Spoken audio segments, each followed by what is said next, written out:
ব্রাহ্মণবাড়িয়ার নবীনগর উপজেলার রতনপুর ইউনিয়ন পরিষদ নির্বাচনে চেয়ারম্যান পদপ্রার্থী মোহাম্মদ বরকতুল্লাহ রাজীবের নির্বাচনী অফিস উদ্বোধন ও দোয়া মাহফিল অনুষ্ঠিত হয়েছে। শুক্রবার সন্ধ্যায় শাহপুর বাজার প্রাঙ্গণে এই অনুষ্ঠানের আয়োজন করা হয়।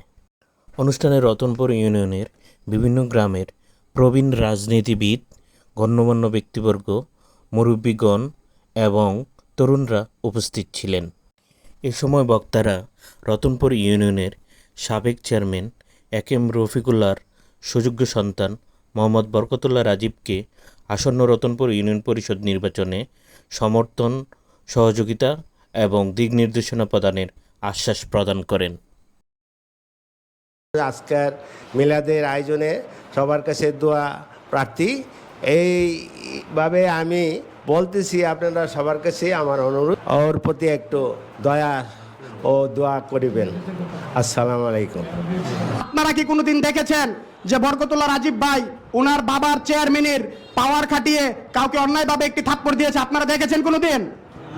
কাউকে একটি ধমক দিয়েছে? উনি মাদক ব্যবসা করেছে, মাদক ব্যবসার সাথে জড়িত ছিল, কোনো অন্যায় অবিচার করেছে, বা উনি ওনার বাবার পাওয়ার দেখিয়ে কোনো লোককে হেনস্থা করেছে, কোনো লাঠিয়াল বাহিনী তৈরি করেছে, কোনো বাহুবল তৈরি করেছে? এই ধরনের দৃষ্টান্ত রফিকুল্লাহ চেয়ারম্যান সাহেব যখন চেয়ারম্যানই করেছিলেন আমরা রাজীব ভাইয়ের মাধ্যমে দেখি নাই। আমরা আশা করি আগামী দিনে যদি রাজীব ভাই নেতৃত্ব পায় তিনি এই ধরনের কোনো কাজ করবে না, এটা আমরা তার কাছ থেকে প্রত্যাশা করি। কারণ তিনি খুব কাছ থেকে ক্ষমতা দেখে এসেছেন, এরপরও তিনি ক্ষমতার অপব্যবহার করেন নাই। সুতরাং আমরা এটা ধরে নিতে পারি, যেহেতু তিনি অতীতে এই ধরনের কাজ করেন নাই, ভবিষ্যতে আল্লাহ যদি তাকে নেতৃত্বের ভার দেয় তিনি এই ধরনের কাজ করবে না। আমি বিশ্বাস করি একজন ইউনিয়ন পরিষদের চেয়ারম্যান একা কখনো সফল হইতে পারে না। জনগণ যদি সহযোগিতা করে, সমর্থন দেয়, ভালোবাসা দেয়, জনগণকে সাথে নিয়ে একটি আদর্শ ইউনিয়ন পরিষদ গঠন করা সম্ভব। আপনারা জানেন রতনপুর ইউনিয়ন নবীনগর উপজেলার মধ্যে একটি আদর্শ ও শিক্ষিত ইউনিয়ন। এইখানকার 14টি গ্রামেই প্রচুর শিক্ষিত লোকজন বসবাস করে, অনেকে খুবই ভালো অবস্থানে আছে। তবে আমাদের কিছু সমস্যাও আছে। তবে রাজীব যদি আপনাদের দোয়া ও সমর্থনে এবং আল্লাহর ইচ্ছায় ভবিষ্যতে চেয়ারম্যান হতে পারে, এই রতনপুর ইউনিয়নকে আমরা সুন্দর একটি পরিচ্ছন্ন ইউনিয়ন হিসেবে গড়ে তুলতে চাই, যেখানে প্রতিটি রাস্তা থাকবে সুন্দর, কোনো ভাঙ্গাচোরা রাস্তাঘাট থাকবে না। প্রতিষ্ঠা শিক্ষা প্রতিষ্ঠানে ছাত্রছাত্রীরা প্রাণ চাঞ্চল্যে ভরপুর থাকবে। প্রতিটা রাস্তার পাশে অসংখ্য গাছপালা থাকবে। চিকিৎসার জন্য যে কষ্ট আমাদের এলাকার মানুষের করতে হয়, কোথায় নিয়ে যাবে? একজন মানুষ অসুস্থ হইলে নবীনগর নিয়ে যাবে না ঢাকায় নিয়ে যাবে, এই দোটানায় আমরা পড়ে যাই।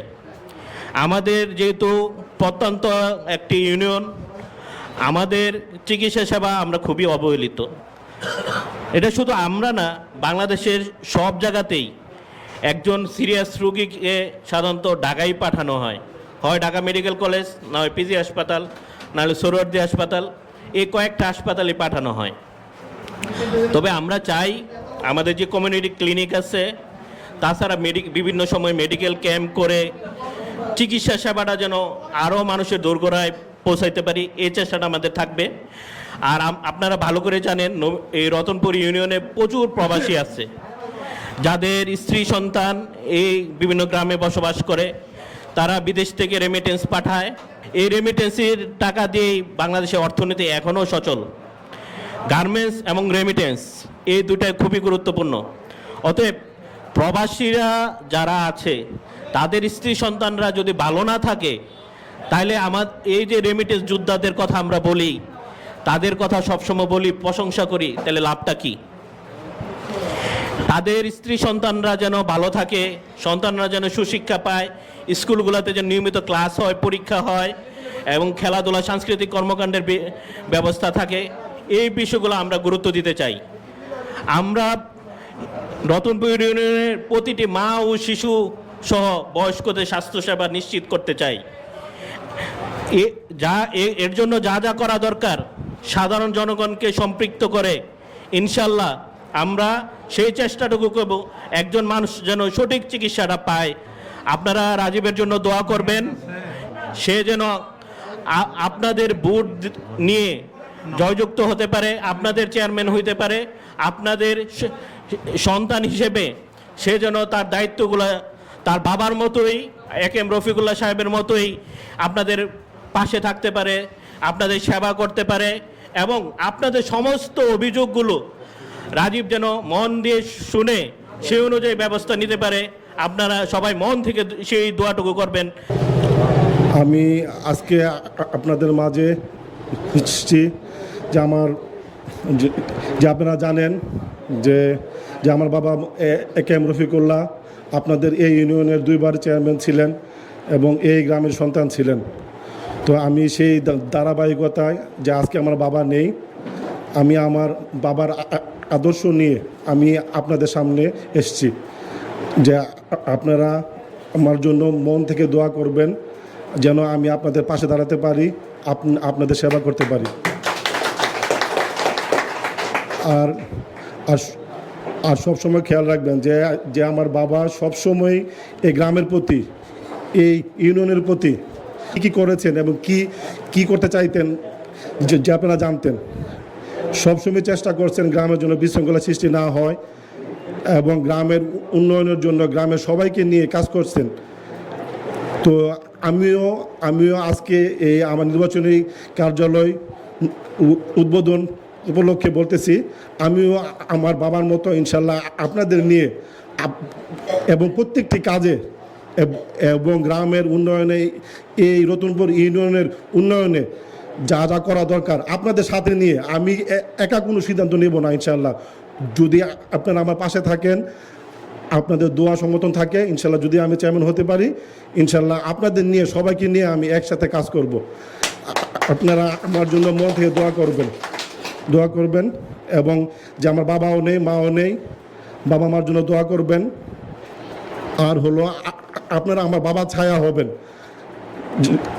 যে আমার বাবা নেই, মাও নেই, মানে একজন পিতামাতা একজন সন্তানের জন্য যা যা করে আপনারাও ঠিক সেভাবে করবেন আমার জন্য।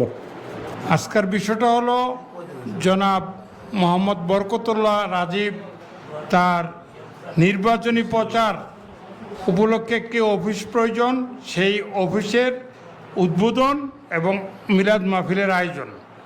মূল আজকের এইটা এজেন্ডাটা হলো তার নির্বাচনী অফিস উদ্বোধন এবং মিলাদ মাহফিলের আয়োজন। এই সভায় আমাকে এখানে মুরব্বীরা সহ সকলেই যেহেতু সভাপতি নির্ধারণ করেছেন, গ্রামের সকলের কথায় আমিও বলছি। আমিও আশা করব বরকতুল্লাহ রাজীব একটু আগে যেই কথাটা বলে গেলেন আমার ছোটো ভাই উমর ফারুক, যে তার গ্রামের মুরব্বীদের সাথে, গ্রামবাসীর সাথে আলোচনা করে কিছুটা যোগাযোগ করে আস্থা অর্জন করে যখন সে বুঝতে পারবে যে আমি আস্থা এগিয়ে আছি, তখন সে এগাবে। আমারও পরামর্শ থাকবে সে গ্রামের প্রতিটি স্তরে প্রতিটি জনগণের কাছে যোগাযোগ করবে এবং যুব সমাজ, ছাত্র সমাজ এবং মুরব্বিয়ান সহ সকলের সাথে যোগাযোগ করে সে, তার তো একটা টিম আছে, তাদের সাথে যোগাযোগ করে এই সিদ্ধান্তটা নেওয়ার জন্য। কারণ তার বাবা দীর্ঘ 40 বছরে 60টি নির্বাচন করছেন। তার বাবা দীর্ঘ 40 বছরে 84 সাল থেকে 24 সাল পর্যন্ত 60টি নির্বাচন করছেন। উনি 2টি নির্বাচনে জয়লাভ করছে, 5টি নির্বাচনে উনিও কিন্তু ক্ষতিগ্রস্ত হয়েছেন, আর্থিকভাবে যথেষ্ট ক্ষতিগ্রস্ত হয়েছেন, যেটা নাকি একমাত্র একেএম রফিকুল্লাহর পক্ষেই সম্ভব হয়েছে এত বড় ক্ষতিটা মাইনে নেওয়া এবং ব্যয়ভারটা বহন করা। তো আমিও তাকে পরামর্শ, আমার তরফ থেকে পরামর্শ থাকবে সে যেন গ্রামের ছাত্র সমাজ, যুব সমাজ, মুরব্বী থেকে সকলের সাথে যোগাযোগ করে যখন সে বুঝতে পারবে যে তার আস্থাটা মেজরিটি হয়েছে, তখন যেন সে এগায়। আগামী দিনটার জন্য তার জন্য উজ্জ্বল হয়। সকলের কাছে দোয়া আমি চাই, আপনারা দোয়া করবেন, সহযোগিতা করবেন এবং যদি মনে করেন যে তাকে যদি আমরা এগিয়ে নিয়ে যাই, গ্রামবাসী সকলে এগিয়ে নিয়ে যায়, তার মাধ্যমে ভালো কাজ আশা করবেন, এটা মনে করলে তো তাকে এগিয়ে নিয়ে যাবেন। আমি আশা করব আপনারা প্রত্যক্ষভাবে সকলেই বিবেচনা করে তাকে সেই দিক বিচার বিশ্লেষণ করে পরামর্শ দিবেন, সেও আপনাদের পরামর্শ নিয়ে এগিয়ে যাক, এই কামনা করি। সবাই ভালো থাকেন, সুস্থ থাকেন। রব্বুল আলামিন এই সমাজের ভিতরে তুমি ইনসাফ প্রতিষ্ঠাতা করে দাও, সমাজের ভিতরে কুরআনী শাসন তুমি প্রতিষ্ঠাতা করে দাও। মেহেরবানি করে আজকের মোনাজাত কবুল আর মঞ্জুর করো। যা কিছু বললাম হাদিয়া যা মঞ্জুর করেছো লক্ষ কোটি গুণে বাড়ায় সোনার মদিনায় নবী পাকের রোজায় পৌঁছে দাও। নবীর পরিবার পরিজন আহলে বায়াতদের রূহ মুবারকের আজকের হাদিয়াগুলো পৌঁছে দাও।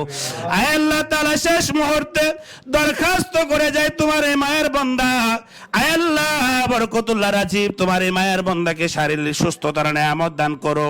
প্রত্যেকটা জনগণের কাছে কাছে কাছে কাছে গিয়ে যেন আয় আল্লাহ জনগণের সুখ দুঃখ বুঝতে পারে সেই তৌফিক দান করে দাও।